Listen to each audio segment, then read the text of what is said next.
It is year 9 of the Parsha podcast, and we're studying the Parsha each week with a focus on remembering each week how Torah is our ID. It's our identification. It is what makes us a people, and every week we'll have one idea and one dilemma, or maybe more than one idea. This week it's only one idea and a dilemma at the end of the podcast, and it's the second week of the Parsha podcast live on torchzoom.com. I pledged to experiment with recording the Parsha podcast live on Zoom, on torchzoom.com, Tuesday evenings, 8 p.m. Central. We're going to do it to the end of Genesis, and then we'll reevaluate.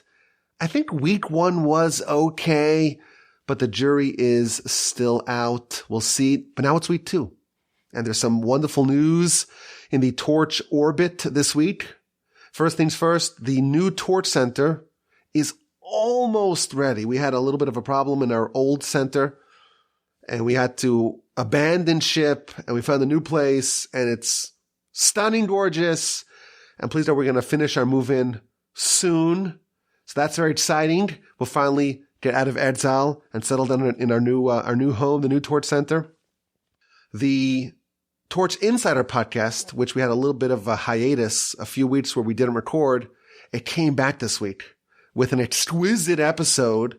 I would recommend all of y'all to listen to it. It was delightful.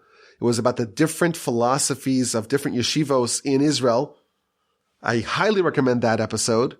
In addition, this week, I recorded an episode for my This Jewish Life podcast.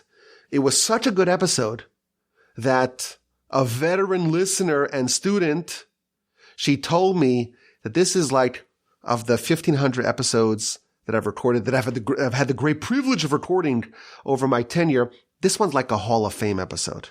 Her words, not mine. Hall of Fame episode.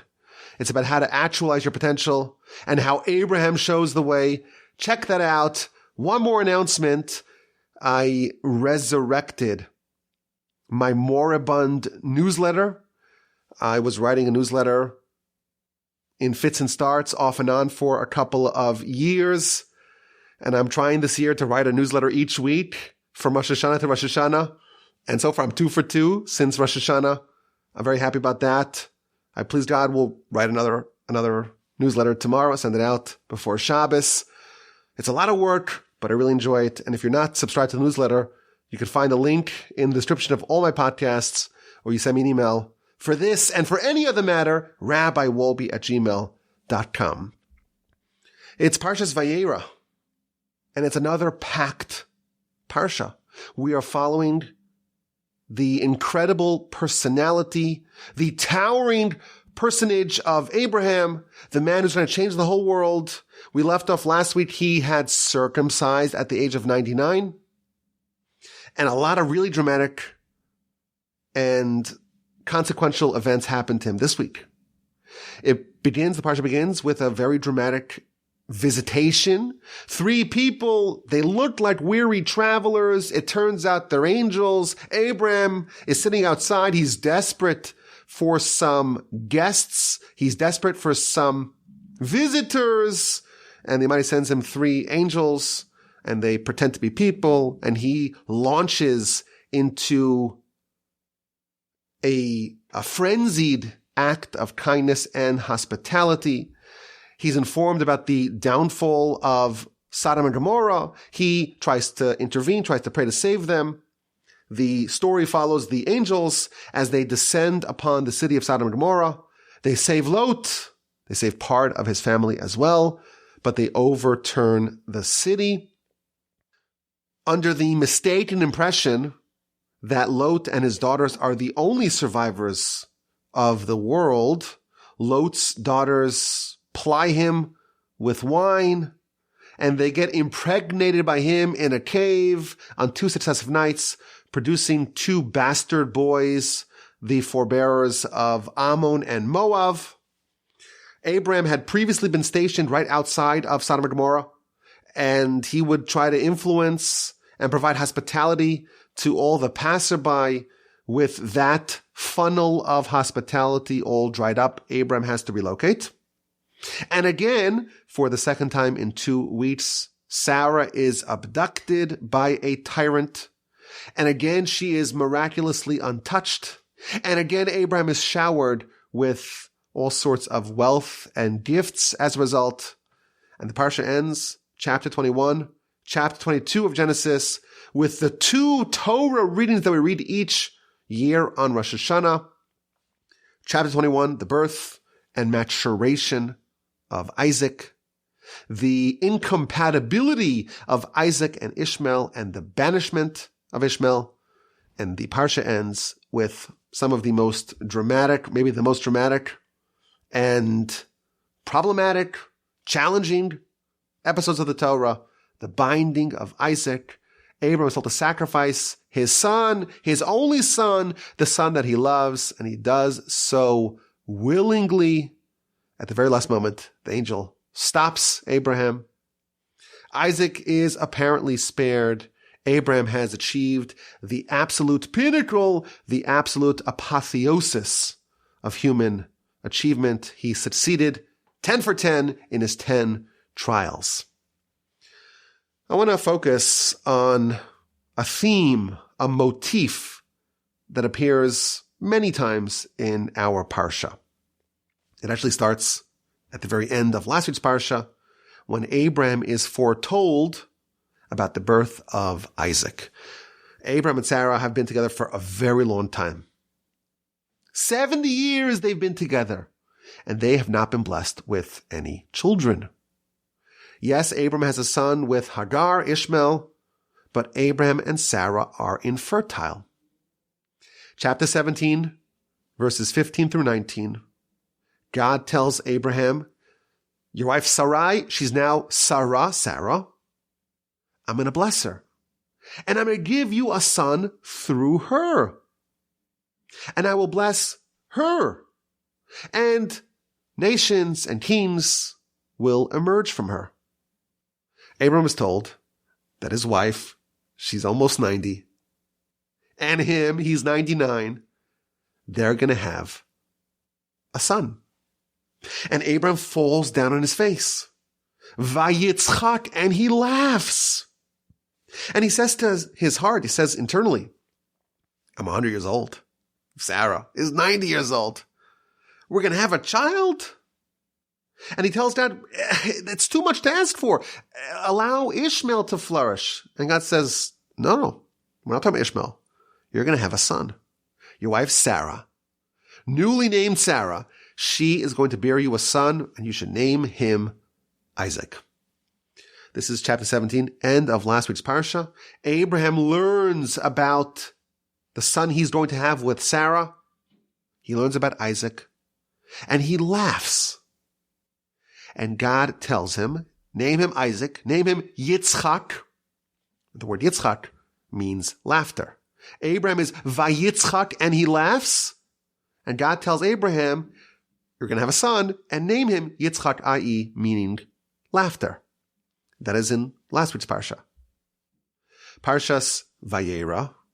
The angels arrive, and they're masquerading as travelers, and Abraham rolls out the red carpet, makes them this lavish banquet. And then chapter 18, verses 9 through 15, they say to Abraham, where is Sarah? She's in the tent. And they tell Abraham, we're going to return in a year from now. And behold, Sarah will have a son. Now, Sarah's not present, but she overhears this conversation. And the verse interjects, Abraham and Sarah are old. She's long past her time of fertility. And again, Sarah laughs. She laughs inside. I'm so old. I'm so past my time of fertility. My husband's also so old. We're not going to have a child. And then God, who is present, of course, as is evident from the story, there's a rebuke. There's a divine rebuke of Sarah. Why is she laughing? Why is she laughing? She's saying it's impossible? Is anything impossible for God? Sarah hears that she's going to have a child, and she laughs. Laughter is both Abraham's and Sarah's reaction to the notion of this pending baby. Abraham laughs. He's not rebuked. Abraham laughs, and he's told that you should name him Yitzchak, meaning laughter, after this laughter. Sarah hears about having a child. She also laughs. But Sarah, unlike Abraham, she is rebuked. She is castigated. She's criticized for her lack of faith, apparently, that she laughed at this notion.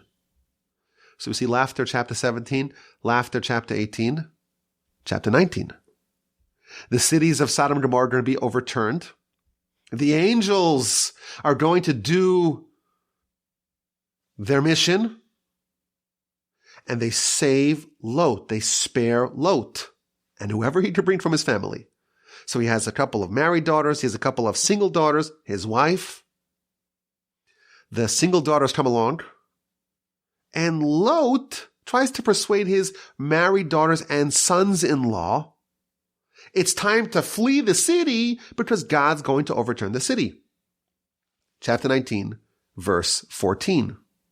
He speaks to his sons-in-law, and he tells them, get up, we have to run into the city right now, because tonight, God is overturning these cities.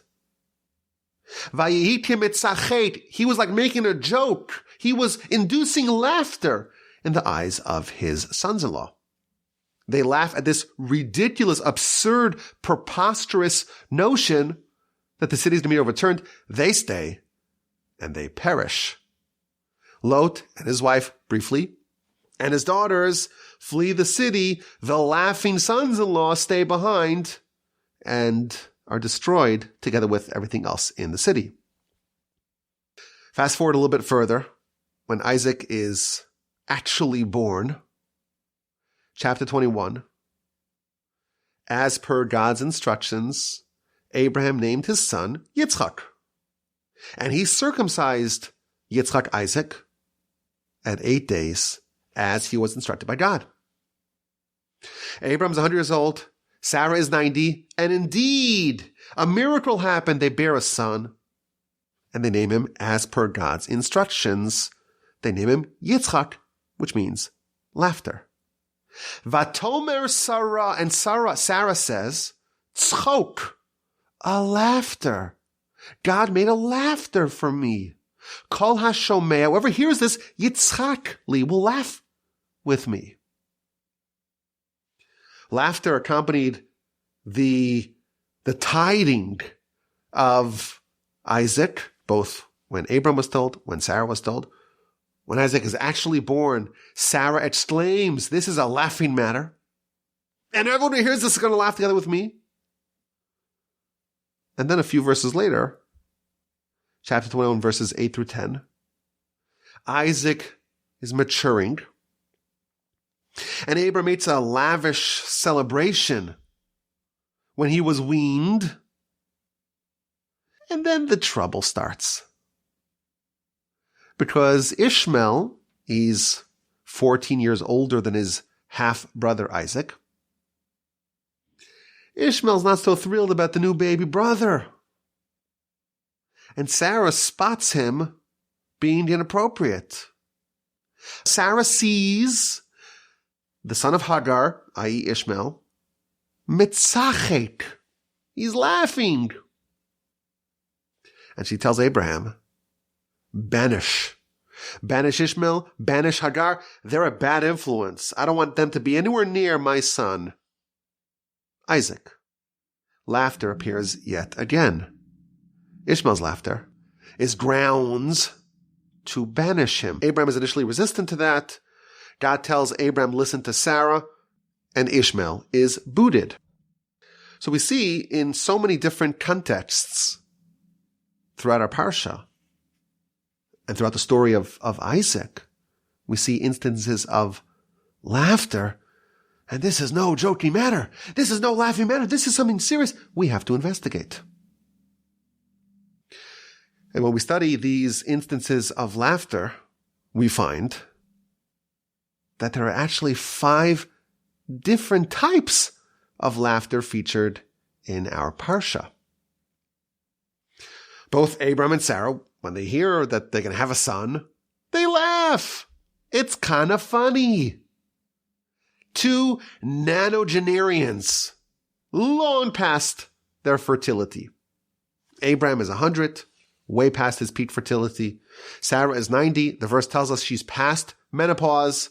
They don't appear to be candidates to have a baby. And they hear about it. Abraham hears about it in chapter 17. At the end of last week's Parsha, he laughs. Sarah hears about it at the beginning of this week's Parsha. She laughs.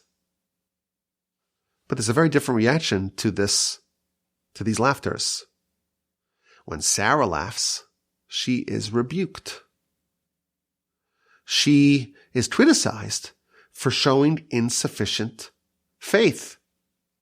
Hayipalema Hashem davar, is anything beyond God? Her laughter appears to be a bit of a display of lack of faith. Whereas when Abraham laughs, that seems to be positive. And in fact, God tells him, you laughed. Oh, this is what we should name Isaac. His name should be Yitzchak. Why is there a discrepancy between Abraham's laughter and Sarah? It's the same word in Hebrew. So of course, Rashi addresses the question. And Rashi says there are two types of laughter. There's one type of laughter that means joy, unexpected joy, delight in discovering something that you couldn't have possibly imagined you would receive. There's a second type of laughter, and that's a laughter of incredulity. A mocking, sardonic laughter. A laughter at the absurdity of something which is absolutely impossible. Rashi tells us, when Abraham laughed, he laughed because he believed it. When Sarah laughed, she laughed because she didn't believe it. And then Rashi proves this by pointing us to the translation, to the authorized, sanctioned translation of the Torah, which is the translation of Onkelos. Onkelos was the official translator of the Torah 2,000 years before Art Scroll, okay? This is a long time ago. He translated the Torah into Aramaic. And we have Abraham laughing in Hebrew, Vayitzchak. Sarah laughing, Vatitzchak. It's the same word in Hebrew. And Rashi points out that Onkelos gives different translations. Abraham, it says Vachadi, which is Aramaic for he was happy. Whereas by Sarah, it was a different word, a word that implies, that connotes a lack of belief, that connotes incredulity. So there's two types of laughter, Rashi tells us. Abraham's laughter was laughter of delight, surprise delight, unexpected delight, something so wonderful and so surprising, a laughter of joy. Abraham believed, and that made him erupt in joyous laughter. And that's a good thing, and that's a quality that God says, you're going to name Isaac this name, call him Yitzchak, because this is positive. This is why he's named Isaac. He's named Yitzchak. Whereas when Sarah, she's told about the fact that she'll have a son, she laughs, and for that she was criticized, because this is a laughter of absurdity. She finds it so outrageous and preposterous that it's deserving of laughter, and for that she is criticized. Now, it is interesting, just as an aside, if you compare these two laughters, Rashi says that Abraham believed, Sarah did not believe. It implies that Abraham had more faith than Sarah. Yet later on in the Parsha, when the question of what to do with Ishmael is raised, God tells Abraham, heed Sarah. Listen to her. And Rashi explains, why should he listen to her? Because she's a greater prophetess than he is a prophet. It's almost like we have contradictory statements. Who's greater? When it comes to laughter/faith, it seems like Abraham believed whereas she did not. Here we're told explicitly, she exceeded Abraham in prophecy.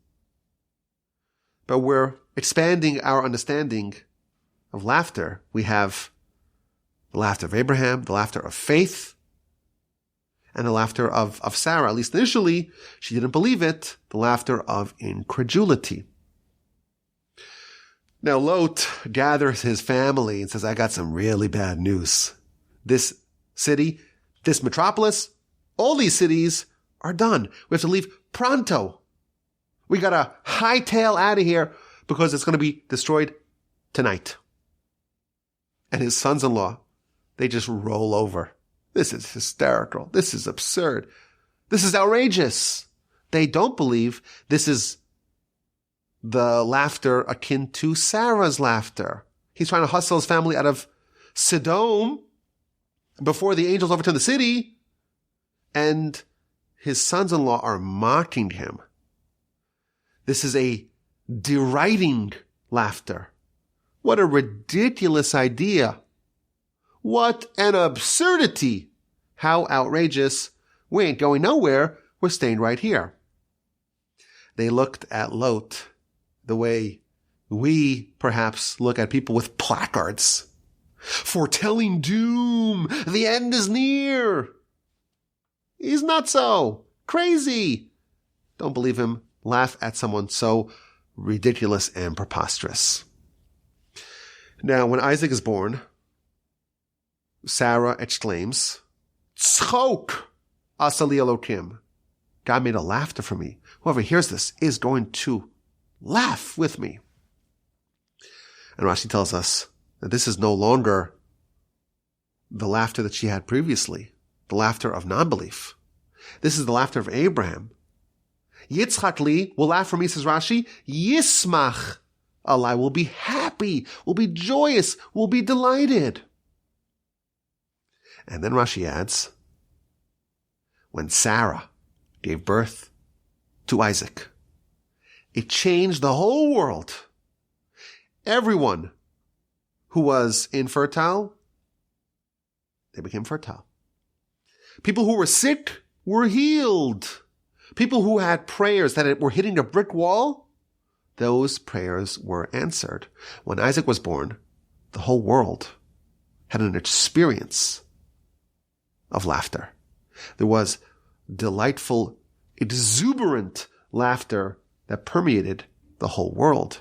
Everyone was so happy, so joyous, so delighted with this unexpected development that happened when Isaac was born. All sorts of miracles happened. There was a portal of blessings to the world that opened with the birth of Isaac, through which all sorts of blessings flowed down to the world, and there was resounding laughter, the good kind, throughout the whole world. So we see two instances of laughter connoting delight, two instances of laughter connoting disbelief, and then we meet Ishmael. Sarah witnesses Ishmael behaving inappropriately. She sees him mitzachet, laughing, and she wants him banished.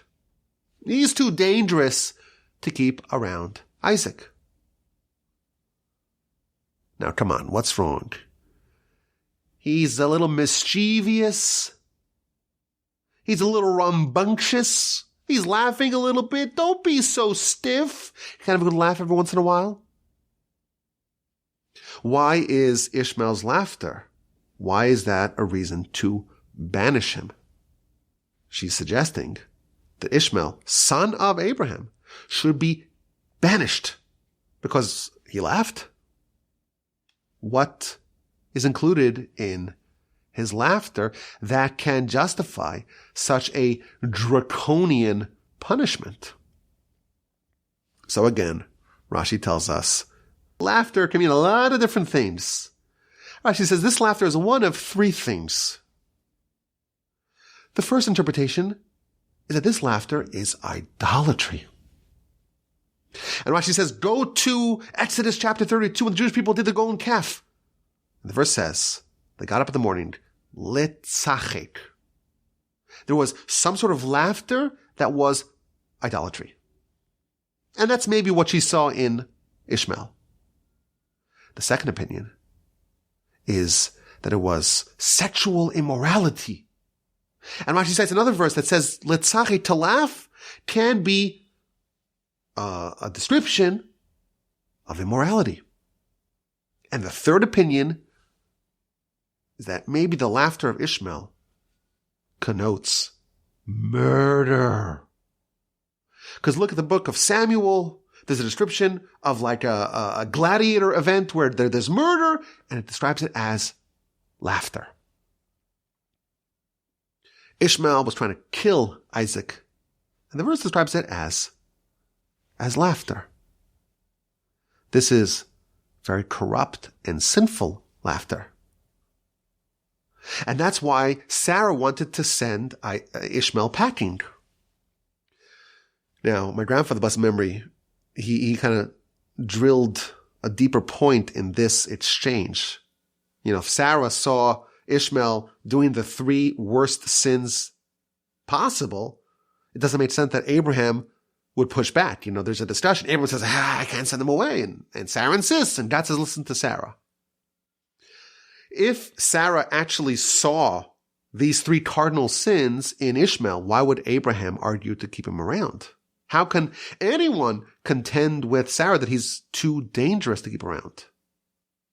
So my grandfather, blessed memory, said, actually, Ishmael left. But Sarah, in her monumental prophecy, again, she's a prophetess greater than Abraham, she was able to see in his laughter the seeds of very terrible things. She was able to identify precisely what was behind Ishmael's laughter and what existential threats they portended. And Rashi's unsure, like, was this a laughter of idolatry, meaning a sort of laughter that is derisive, that is dismissive of the important things in life, of the grave things in life, that disregards the sacrosanct? That's an idolatrous laughter, where you take things that are really holy, really important, really central, and you mock it. That's a pathway to idolatry. There is another form of laughter that is flirtatious or maybe frivolous, that can lead to sexual morality. And then there is a form of laughter where you laugh at someone and you mock them and you whiten their face, which the Talmud tells us is akin to murder on some level, where you display a blatant disregard for someone else. And that can eventually lead, once you don't care about other people, it can actually lead to murder. All told, we have 5 languages of laughter. We have Abraham's laughter. God says, Abraham, you'll be 100 and you'll be a father. And your wife Sarah, totally infertile hitherto, she'll be 90. And Abraham believes 100% and erupts in celebration of something so wonderful and so unexpected. And God says, this is Isaac. Name him Yitzchak because of this. We have Sarah's initial laughter, the laughter of the sons-in-law of Lot. It's a laughter of disbelief when you're told something absurd. It's so ridiculous, you laugh at that. And we have laughter of idolatry, adultery, and murder. 5 languages of laughter. Only one of them is positive. That's the laughter that represents Isaac, the laughter of something very pleasant, but something very surprising, very unexpected. And it's kind of fascinating, if you think about it, that in Hebrew, it's the same word. And perhaps we can kind of say an idea, like a side point. Actions on the surface may appear to be very, very similar to each other, identical maybe even. But when the Torah sees it, it can differentiate between things that appear to be very similar. One of them is such a positive laughter. It's a wonderful attribute, and God says, okay, Abraham, Isaac should be named Yitzchak after this. And all the other four draw sharp and immediate rebuke. Sarah is rebuked for her laughter and incredulity, and Ishmael is banished for his laughter, which connotes those three cardinal sins. We have the same word with wildly divergent meanings. And this is like a lesson for us, just to see the subtlety, the granularity of the Torah's lenses. You have, one emotion, an eruption of laughter, a smirking chuckle snicker.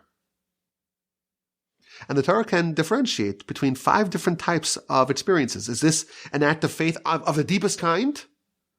Or is this something very, very problematic?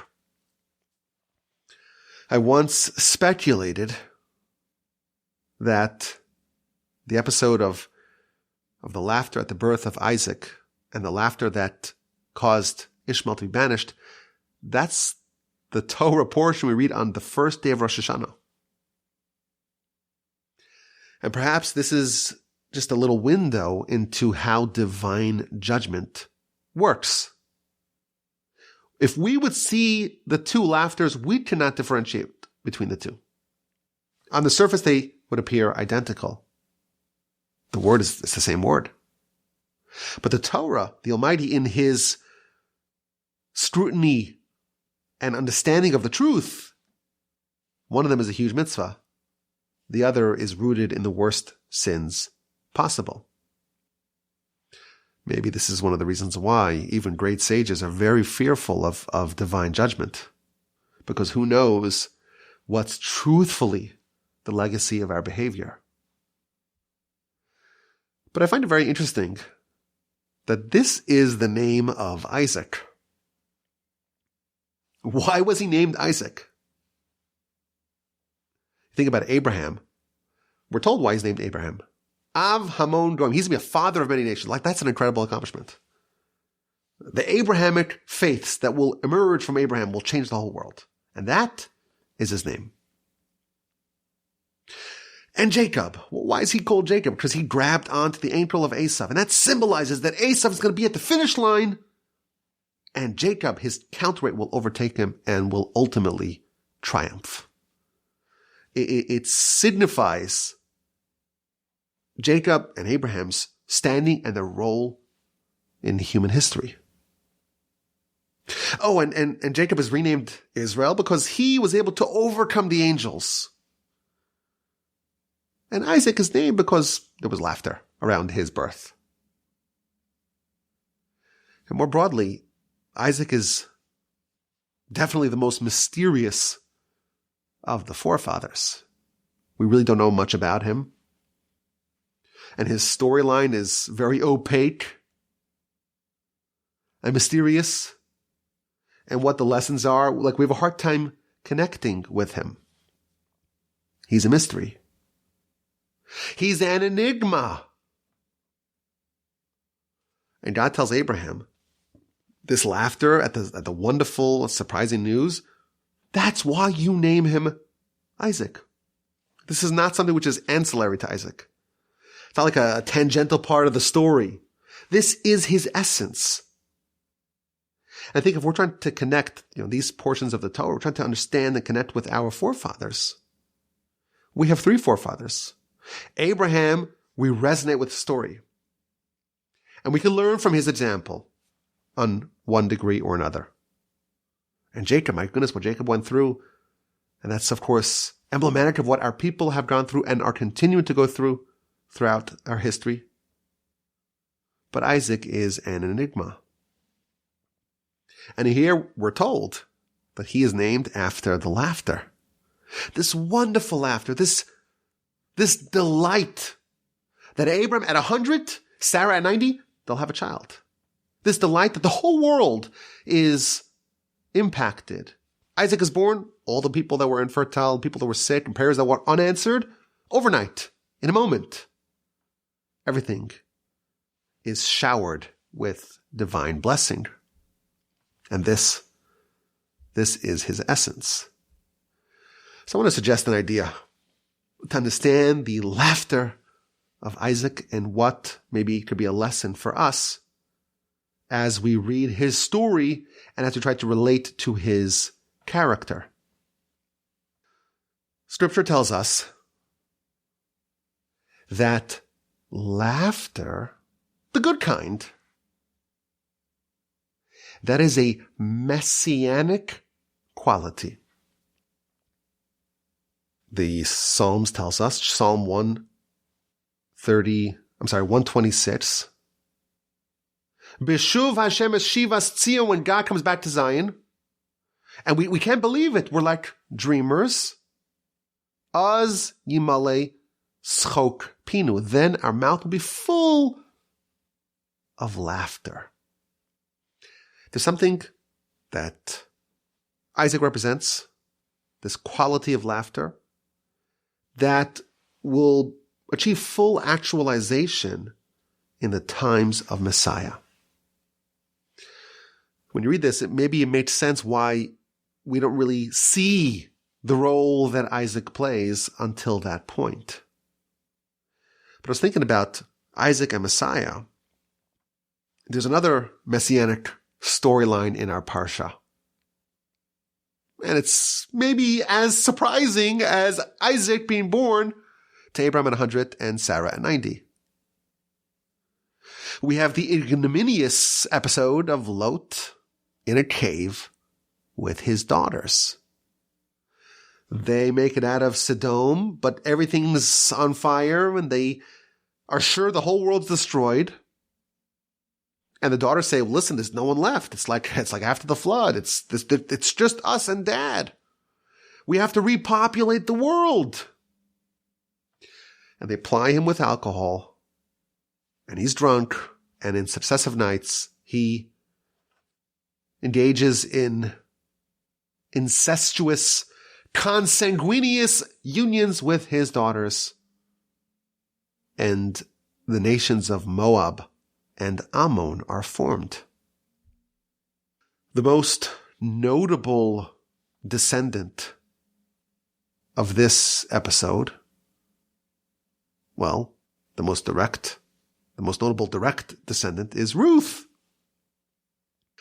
She's the great-grandmother of David, and she's the matriarch of Messiah.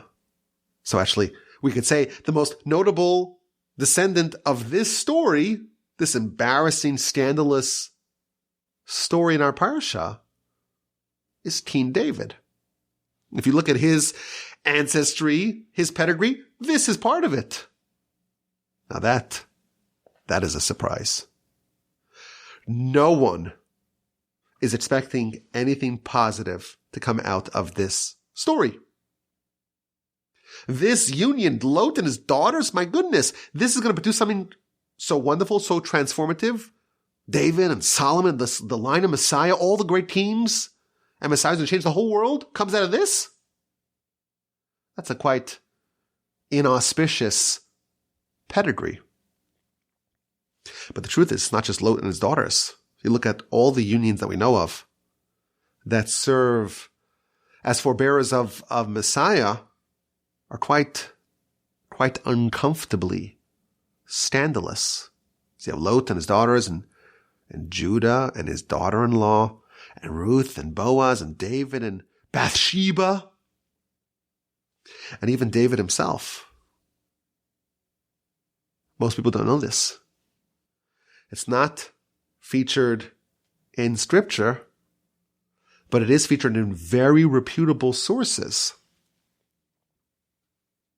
Jesse, Yishai, father of David, he had 2 wives, and one wife he sent away. And the other wife was supposed to be with him. And there was a switcheroo where David's mother impersonated the other wife. She got dressed up like the second wife. And she spent some time with Jesse. And she becomes pregnant. And he disappears again.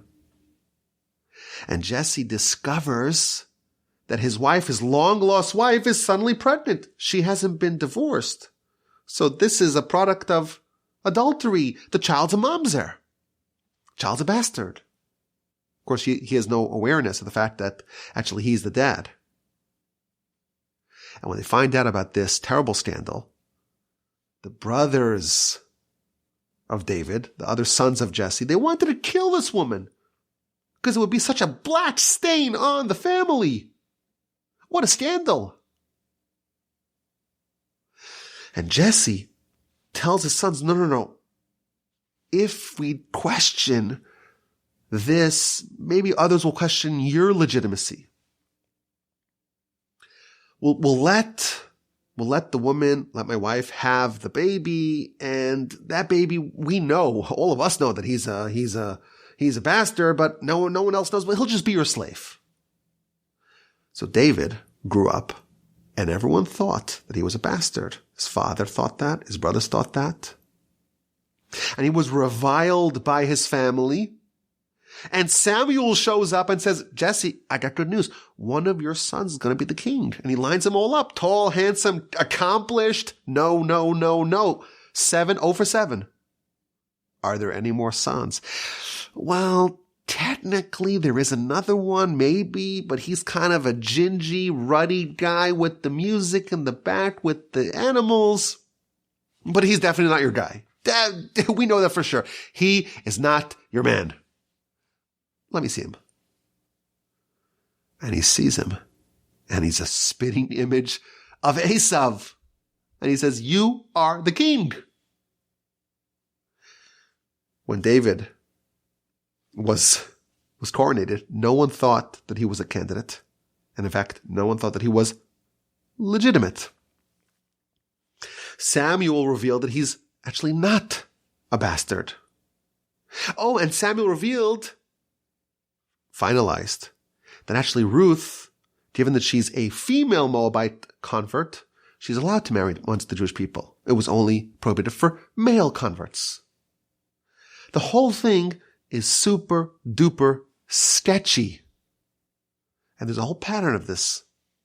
A pattern of apparent scandal and controversy in the whole backstory and the progenitors of Messiah. Messiah was totally unexpected. David, totally unexpected. Completely surprising. Not a single person in the world would have ever guessed Abraham at 100, Sarah at 90 would bear a child. And not a single person in the entire world would say, David, you're the king. You're the Mashiach Hashem. This is a surprise, totally unexpected, and laughter-inducing. Scripture tells us when Messiah actually comes, everything will be full of laughter. Because whatever's going to happen, it's going to be totally out of left field, completely surprising. If Isaac's role and his contribution and his character is a bit hazy, we have maybe a sense as to why we don't understand it so clearly. Because it's something that we will only see the full revelation of it in the times of Messiah. Now, I want to read to you one more citation here to round out this idea. This is from the Talmud in the book of Shabbos on page 89b. It's talking about the future. Whenever the Talmud says the future, we don't know exactly what that means. But it does have a messianic angle to it. In the future, says the Talmud, God is going to come to Abraham. And he's going to give him very disappointing news. Banecha, your sons, chatuli, they sinned to me. And what's Abraham going to say? I read this week's Parsha. God tells Abraham, the sinners of Sodom and Gomorrah, they're going to be destroyed. And Abraham says, maybe there's 50, maybe there's 45. Let me ask, maybe there's 40, maybe we could save something. You would imagine when God tells Abraham, your sons have sinned to me, he would have a similar response. But no. Abraham's going to say, Ribono Shalom, master of the world, Yimachu, let them be destroyed. Surprising. That's not what we would have expected. So God says, okay, well, 0 for 1. Let's go to Jacob. Maybe Jacob will help his descendants. And God's going to tell Jacob, your sons sinned to me, your descendants sinned to me. And he's going to say, master of the world, Yimachu, let them be destroyed. The oldest patriarch, the youngest patriarch are not helping us. And then God is going to go to Yitzchak, to Isaac. And he's going to say, very disappointing, Banecha, your sons, chatu, they sinned to me. And Isaac's going to respond, wait, they're my sons, but not your sons? Didn't you say at Mount Sinai, B'ni B'chori, they are my sons, my firstborn sons? So why are you saying my sons? Your sons also sinned. That's the first thing that Isaac is going to say. And then he's going to say, come on, how much did they already sin? Let's do some math here. Average lifespan is 70 years. So the maximum amount of sinning can be 70 years of sinning, right? Wrong. Because the heavenly tribunal only judges a person from the age of 20 and on. Until 20, they're like an adolescent, they're immature. God doesn't judge people from the age of 0 to 20. So the first 20 years, they're good, right? So now we're down to 50, right? From 70, we've reduced the amount of time that you could be judged, that the nation could be judged from 70 to 50. Okay. But half the time, it's nighttime. They're sleeping. They're not sinning at night. So the maximum amount of time of those 50 years, it's only 25 years left, right? Well, there's also times where they're praying. When you're praying, you're not sinning. And people are eating. They're not sinning when they're eating. And they go to the bathroom, like this busy stuff that you do. You're not sinning. So that's about half the time. Of the remaining 25 years, it's only about like half of it that's even possible. So out of 70 years, you have 12 and a half years of even potential time for sinning. This is a good argument.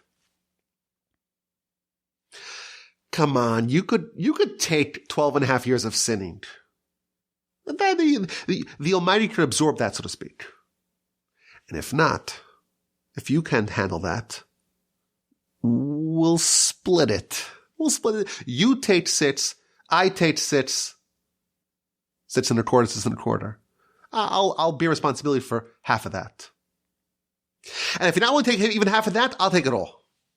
I'll suffer for all the sins of those 12 and a half years of my descendants. And the Talmud concludes, quotes a verse, Isaac, he's our real forefather. He's going to help us when we need it most. Isaac is a total mystery. And we read his story in the Torah, and we don't really see the lessons. But we know for sure he's the forefather who brings about the Messiah. The Messiah is the greatest surprise that we are yet awaiting. And if Isaac is the forefather of Messiah, and that's the role that he's going to play, it makes sense for him to be named after this laughter, because that really symbolizes what's about to happen. Now, there's a lot of discussion as to why exactly it has to be that Messiah comes from the Messiah, that David comes from such an unexpected way. You know, why does David have to come from Ruth? And why does the nation, why does it have to emerge from a nation that was formed in such a scandalous fashion? And there's a variety of answers. Talmud says, well, if you're a great leader, you have to have a box of rodents hanging from your neck, because otherwise you'd be too prideful. Alternatively, and this is a very subtle idea, when there is dramatic change, it's very hard to pull it off. Because we all have built-in resistance to change. But if it's a surprise, if it comes out of left field and you're not prepared for it, then you're not positioned to resist it, and it could land. And that's what Isaac symbolizes. And this is true on multiple levels. Our sages tell us that even on a cosmic level, there are forces that are always trying to disrupt. And especially big things, they want to disrupt it. The name for that cosmic force is the Satan, the Satan. You have to sneak through the radar of the Satan, our sages tell us. You want to have a soul of Messiah? It's got to come through some backdoor channel. If it's so scandalous and so inappropriate and so not holy, apparently, well, that's maybe you can make a little fog of war to get it past the radar of the Satan. Use a little subterfuge. Let's say you hide Messiah, sneak it past the watchful eyes of the Satan. Isaac is a mystery. He is a mystery, will remain, at least until the times of Messiah, a mystery for us. The characteristic that we're told most signifies Isaac is laughter. And that is some sort of delight that we were not at all ready for. There's no circumstance where we could have been prepared for it, and it lands upon us like a ton of bricks. And I think for us, we read the story of Isaac and we learn a little bit more about him, or at least we learn what we don't know about him. The Torah tells us he's named after laughter, after this laughter. The laughter of Abram. Laughter that we believe, but we had totally not forecasted. I think maybe one lesson for us that we can take from our analysis of Isaac is that he symbolizes hope, even in the darkest of hours. If there's a circumstance, there's a situation where there's no conceivable way to have a solution. You can't even, in your wildest imagination, you can't even dream up of a way out. You're in a bind that's so inextricable. You're in a quagmire that's totally hopeless. When you are in a situation where you can't even conceive of a way out, you deploy all your faculties and ingenuity, and there's just no way to get out of it. In that situation, we don't give up hope because of Isaac. It's never too late. Sarah, she's not fertile. She's not a candidate. Abram's too old. There's no way that this would happen. That's what Isaac represents. When there's a blade on your neck, our sages tell us, we don't give up hope. When someone is 90 years old, long past fertility, we still expect a miracle that Isaac trained us to expect. This is what we learn from Isaac. Laughter. The joyous laughter. The laughter of something wonderful that was totally unexpected. Thanks to Isaac, it always lurks around the corner. That's the idea of Isaac. Let's get to this week's Parsha podcast dilemma.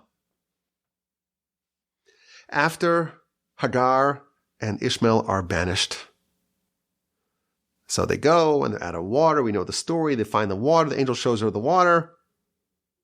And then the verse tells us that they settle in the wilderness, in the desert of Paran. And Hagar selects a wife for Ishmael from the land of Egypt. So Ishmael gets married to some woman. We don't know anything about the woman. We know she is from Egypt. Now, what is the salience of the nationality of Ishmael's wife? Why do we need to know that she was selected by his mother from the land of Egypt? So Rashi says something unbelievable. Rashi says, well, Hagar herself, she was from Egypt. And therefore she spent a lot of time with Abraham and Sarah. She spent a lot of time outside of Egypt. But she always came back to home. She always had an affinity for her home. And the Rashi cites a proverb. There's an adage, there's a motto, there's a statement, there's an axiom that people say. You throw up a stick in the air, it may fly up in the air, but eventually it'll land near where it took off from. It's going to fall back on its roots. So Hagar, she has a very interesting character arc. She was a princess in Egypt. And then when Abraham and Sarah came many, many years prior, right? This is decades prior. They came to Egypt. And Pharaoh was so impressed with Abraham. And he said, it's better that my daughter, she should be a maidservant for Abraham and Sarah rather than being a princess over here. So he gave his daughter to Abraham and Sarah. And then she's been with them for a long time. And now, even though she's been there for a long time, she comes back home. That's what Rashi tells us. And that's what the Torah tells us. The wife for Ishmael was selected from the land of Egypt. And here's my dilemma. Hagar, she couldn't change. Is real, permanent, lasting, durable change, is that infeasible? Once an Egyptian, always an Egyptian. There's no way out of it. This reminds me of the sad and poignant story the Talmud tells in the book of Bava Metzia, page 84a. There was the greatest scholar in the land of Israel and the greatest bandit in the land of Israel. They met. They were both in the Jordan River. And they were each very impressed by each other. The bandit, his name was Reish Lakish. He was so impressed by how handsome, how beautiful the great Rabbi Yochanan was. And Rabbi Yochanan was so impressed with the spiritual prowess, or the physical prowess of Reish Lakish. And they start to engage in conversation. And Rabbi Yochanan tells Reish Lakish, your strength, your vitality, you should use it for Torah. Chelach, your strength, leoraisa. And Reish Lakish responds, your beauty should be for women. You're telling me I'm misusing my talents? You're misusing your talents. So Rabbi Yochanan tells this bandit, he tells him, listen, I have a sister. She's very eligible. And she's very beautiful. She's even more beautiful than I am. I will arrange a match between you and her if you commit to study Torah. I could tell you have such potential to become a great Torah scholar. You commit to study Torah, and I'll arrange this match. Deal? Deal. And indeed, they get married. And indeed, Reish Lakish commits himself to study Torah, and eventually becomes the second greatest sage in the land. Rabbi Yochanan's number one, and number two, towering above everyone else, is the former bandit. And one day in the academy, there was a discussion of how to finish a vessel, some halachic ramifications for when a vessel is completed. So, because a vessel can only become impure once it's finished. So when does a dagger get finished? So some say, well, Rabbi Yochanan said, well, when you take the steel, or not the steel, but the iron, and you put it in the fire, that's when it's finished. That's when it's now a completed vessel. And Rish Lakish says, no. It's when you scour it in water. So that was a debate, a halachic debate. And then Rabbi Yochanan gave a little zinger to his brother-in-law. And he says, you know what? I should probably defer to you because, after all, as a bandit, you really know. You know exactly when a weapon, knife, a dagger gets finished. I'm going to defer to you on this. Once a bandit, always a bandit. And Rish Lakish was very offended by that. I'm a bandit. I'm the second greatest sage in the land. His name appears on every page of the Talmud. Almost. You calling me a bandit? I was a bandit then. I should have stayed a bandit if you can call me a bandit now. Now, that's a sad part of the story. It gets even worse if you read the rest of the discussion as to what happened in the aftermath of this exchange. Hagar, she left Egypt. She joined Abraham. She's been with him for decades and decades and decades. Abram and Sarah. And we're told she's like a stick. You throw up in the air. You may spend some time in the air. It'll land where it started.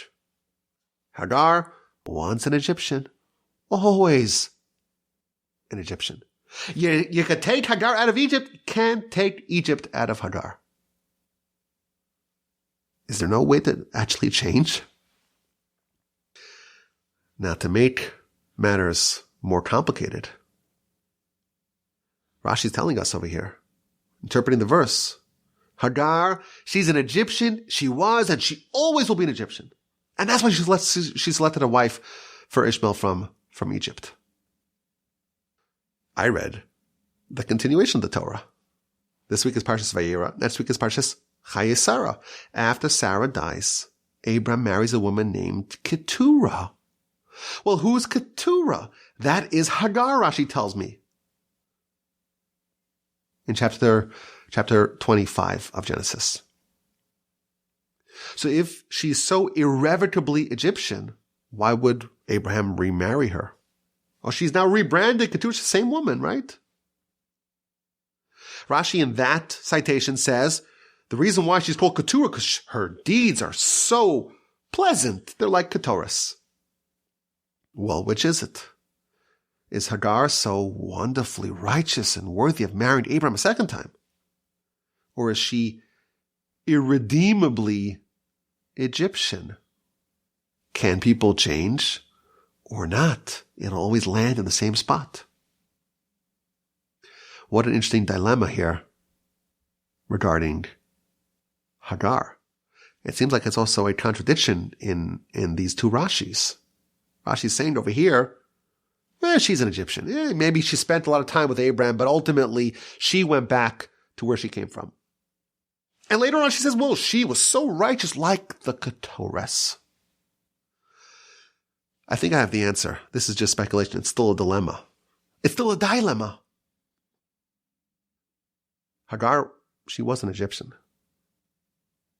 And to change Hagar from Hagar to Keturahs, it wasn't enough, or to Keturah, like Keturahs. It wasn't enough for her to join Abraham. She had to join Abraham and Sarah. And she had to join them again. And she had to join them a third time. Think about her journey. She started off as an Egyptian. And there was this decision. We have to join Abraham. Look how righteous and how elevated and how special he is. So she joins. She's there for decades. And then she actually married Abraham at the behest of Sarah. She becomes pregnant, she's oppressed, and she leaves. She leaves, but she comes back. And now she leaves again. And Rashi's telling us, Hagar is an Egyptian, and that's very hard to shake. She left once, she came back, she left the second time. She's still Egyptian. The stake has been up a lot in the air, it's still landing where it started. But she came back a third time. And now Rashi says she's no longer Hagar the Egyptian. She is Keturah. Yes, we have a very powerful predisposition to sticking with our roots. To actually change, you have to change and change and change. Commit and commit and commit. If you do that enough times, Hagar turns into Keturah. Third time's the charm. When you have to select against your roots and select again and again and again, eventually it will actually stick. I thank you for listening to this edition of the Parsha Podcast live on torchzoom.com on Tuesdays at 8. I enjoy it. I tell you, last week I enjoyed it. This week I enjoyed it a bit more, I have to say. I was thinking today, I committed to do to the end of Genesis, but at the end of Genesis I'll say, it was a nice experiment, but maybe let's put it to rest. But I think I enjoyed it today more than last week, so maybe we'll stick with it. You know, I remember when I started recording podcasts, just me in a studio, and that was something you had to learn how to do because there's no feedback, nothing. It's just you and a microphone. Good luck. But then I got kind of used to it. Now I got too used to it. I have to retrain myself to do it the way it's really supposed to be done. But anyhow, maybe like Hagar, you gotta figure it out a few times. I appreciate that you listened. If you listened all the way to the end, you're a hero. You have more patience perhaps than I do. But thank you so much for listening. Have a wonderful day. A splendid week. A fantastic, sensational, uplifting, invigorating Shabbos. I'm coming and pleased out with help and Madi. We'll talk again Tuesday nights, 8 p.m. Central, which is 9 p.m. Eastern at torchzoom.com. But of course, on the podcast, and the email address is rabbiwolbe@gmail.com.